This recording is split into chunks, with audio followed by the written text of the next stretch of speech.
welcome to the 20th edition of Close-Ups. With any landmark, there's a celebration, right? And when I thought of who would add sizzle to a soiree, I immediately thought of Patricia Louise Holte. You probably know her as Patti LaBelle. Offstage, the 49-year-old singer says she's a homebody. On stage, the diva of rhythm and blues is electric. And as you'll see, there's nothing she won't do for her audience.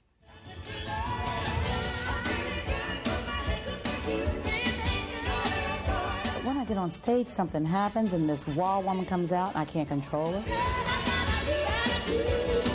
She does anything and it's been that way, I mean, for 25 years. It's not predictable and it's not premeditated, it just happens.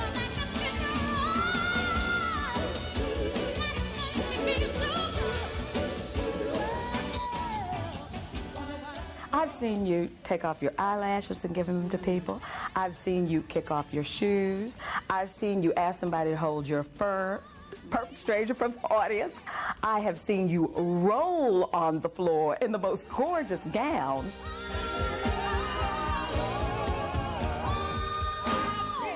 Oh, yes, I'm still rolling. And my guy, Michael McDonald, who made all the costumes for this tour, he said, well, this tour is going to be different, right? I said, yeah, it's going to be different. I'm not going to roll anymore. He said, I hope not in those gowns. Well, boyfriend came out last night and saw me on the floor with his gown, and he said, I don't believe you're on the floor with that gown. I said, the spirit told me to get down, and I got down, and I rolled down. It was a black gown on this real dirty floor. I was rolling my face off.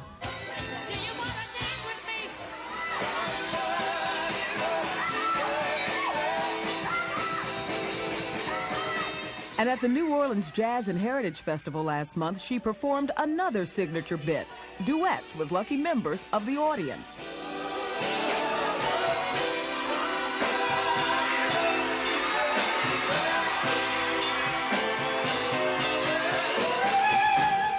When I'm up there, I'm just telling them, come as you are. I'll let you be yourself with me. I mean, because we're all the same. And a lot of entertainers are like so distant from their audience. And I've never felt that need to be so far away from my people because they came to see me. I mean, that's a privilege to me. When you've seen tapes of yourself performing, what was your reaction? That's a crazy lady.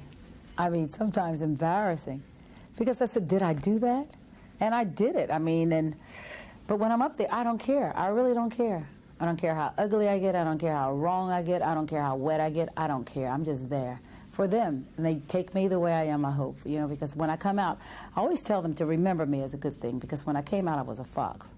I'm leaving here looking like a wolf.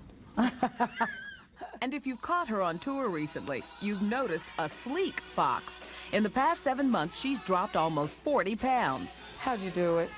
I stopped drinking Heineken beer, to be honest, okay?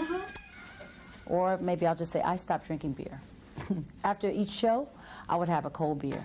Every time after the show, I would have to, because it would just make me, I just love the way it felt. And if I would eat like a bushel of crabs, I would have a beer or two. A bushel of crabs? Yep, a bushel. And then if I had like sodas I used to drink, I haven't had a beer in 7 months or a soda. And I fry a chicken now, but instead of eating a whole chicken, I'll eat 2 pieces. And I still do my pasta. I still eat, but I don't eat like a pig. With that black cat suit on today, you look so hot. Could you imagine I'm on stage with a cat suit for more than an hour? And I'm all the time saying, oh, stomach, please don't come out. Please don't come out. Although I'm almost 50 and I should have a little stomach, and I'm not a little girl, I'm a real woman. So if you see a little thing up there, it's because I'm a real woman. Hey, ho. You'll notice something else different about this real woman now. Miss Patti had been known for, shall we say, unusual hairstyles. So what happened to the bucket do that she wore with Dionne Warwick and Gladys Knight and Sisters in the Name of Love? What happened to it? It's in the suitcase. That's what you don't wear it anymore? No, we put it down until we go to, places like in Europe that we haven't been. We'll do it when we go to places that we've not played ever. But to do it again in the States is like redundant because, 4 years ago. And when I did it to death. Straight up and straight out talk is another Miss Patti signature. But the road through her 30-year career is a long and winding one. It started in the choir of the Beulah Baptist Church in her hometown of Philadelphia, rose to an all-female rhythm and blues group called the Bluebelles, and speeded up to a funk and feather disco group labeled LaBelle. She said, hello, hey Joe, you wanna give it a go? And During the free-for-all 70s, the group needed an edge, so they let British producer Vicky Wickham school them. After Miss Wickham turned you all into Space cadets. Space divas. Whatever you want to call it. We went to London and regrouped. We lived there for about 6 months and came back really, really, really, really wild with our costumes and with our hair and with everything.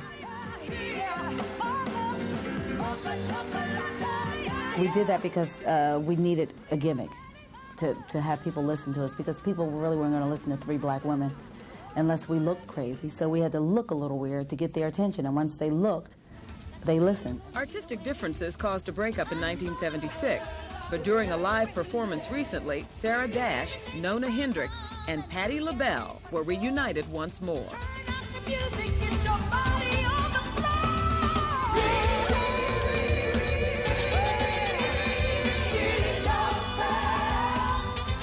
Now, on this particular show that you did live in New York, you were dressed in a gorgeous gown. Sarah had on a black long outfit, pants, and a top. And Nona lost her clothes. I'm scared of her. I looked around and I said, well, you go, girl. She had her stuff out. Her behind was showing. It was showing, but she had the behind the show. If you have one like that, show it. Nona has a body of life, and she's worked on that body. So when she put that on, I said, well, that's wonderful. It's just good to see a woman her age. I mean, Nona's about my age, darling, and she's a brick house. So if she has it, flaunt it, and she flaunted it. Yeah.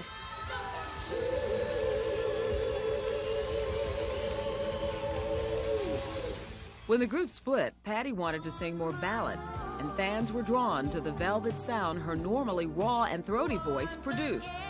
She got a new attitude when she went solo and rose to the charts from hits in Beverly Hills Cop.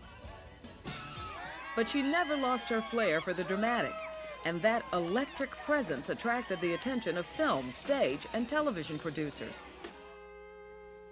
She's had a regular role in the Bill Cosby spinoff A Different World, and she just finished starring in NBC's Out All Night, where she played a nightclub owner.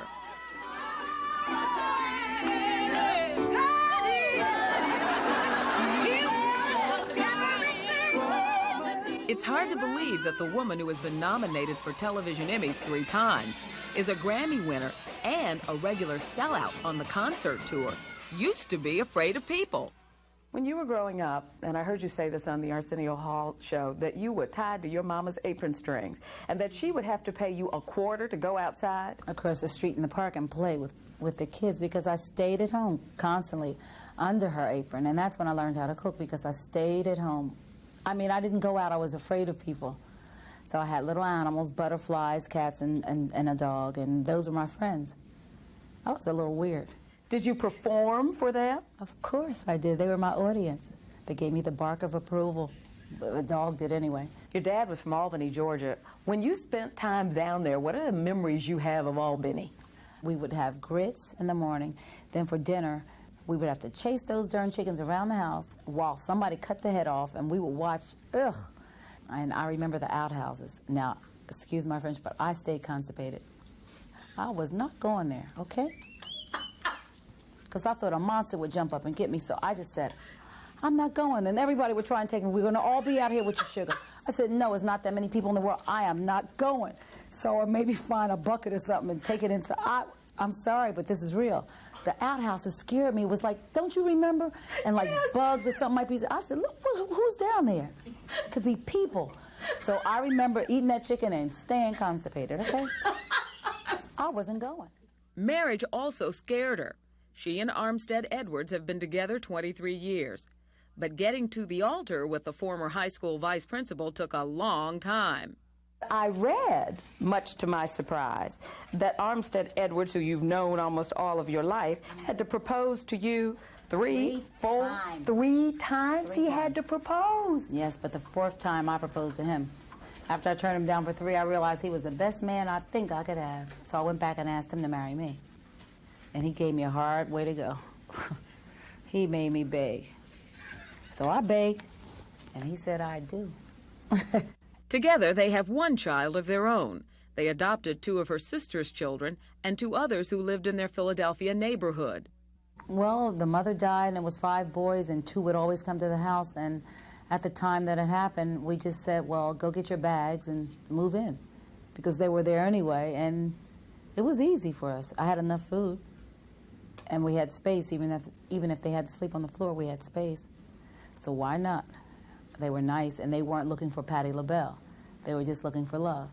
One last question. It's the hardest for me to ask you, so I will tell you that up front. You lost all 3 of your sisters to cancer. And I know you've been very involved with the different cancer foundations. Your sisters died before the age of 49. Do you sometimes wonder why them and not me? Oh, I always, every morning I wake up, I just say, thank God for another day. And I always said, if I make it to 50, I think I'll be all right. Now I'm 48, I'll be 49 in May. And it's scary, you know, and I don't know. I mean, maybe I'll be here for a long time, and maybe I won't. But if I have to do that, I hope I'm as strong as they were, you know, because they left like real women.